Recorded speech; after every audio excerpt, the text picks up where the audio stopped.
Perjuangan tenaga honorer K1 Nganjuk untuk dapat diangkat menjadi pegawai negeri sipil terus berlanjut. Setelah pulang dari Ombudsman dan Komnas HAM di Jakarta, kini tenaga honorer K1 menghadiri undangan dari Komisi 1 DPRD Kabupaten Nganjuk. Dalam hearing yang digelar di Ruang Banggar DPRD Nganjuk, perwakilan tenaga honorer K1 menyampaikan keluhannya.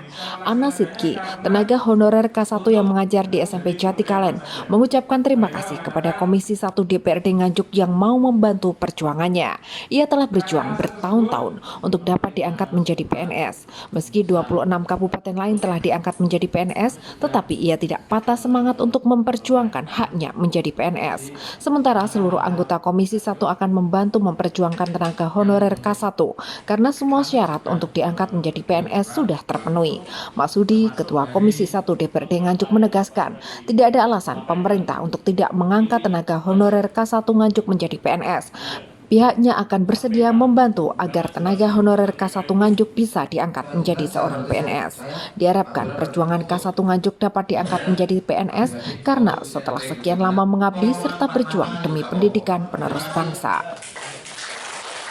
Untuk hearing hari ini kita hanya memohon bantuan dari DPRD Nganjuk untuk bisa membantu mendorong putusan PK Mahkamah Agung itu bisa segera dieksekusi.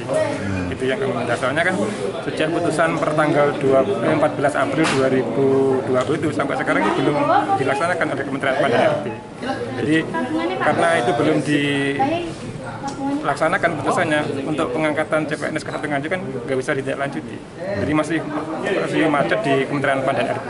Setelah hearing, sebelum hearing ini kita setelah sidang pengawasan putusan yang kedua, kita sudah mencoba untuk memberikan pengaduan ke Ombudsman RI dan ke Komnas HAM, tapi masih dalam proses karena ditindaklanjutkan setelah 14 hari kerja.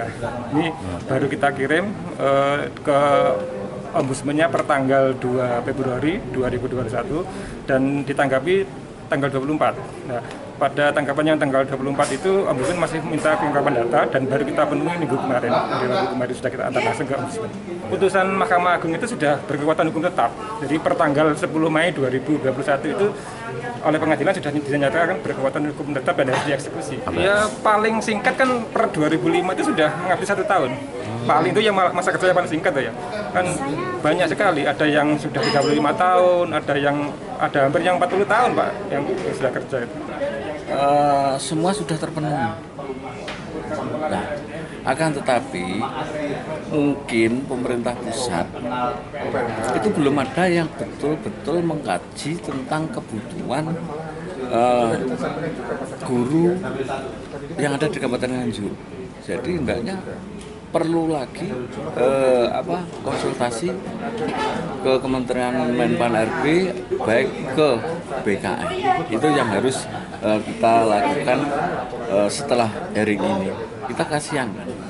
Karena bagi saya kita bisa duduk di DPR itu jelas-jelas alat pertama adalah ijazah, bukan duitnya. Itu yang perlu. Duit ada ijazah ada di DPR. Ya enggak, itu yang harus kita pikirkan. Itu makanya apa yang telah disampaikan oleh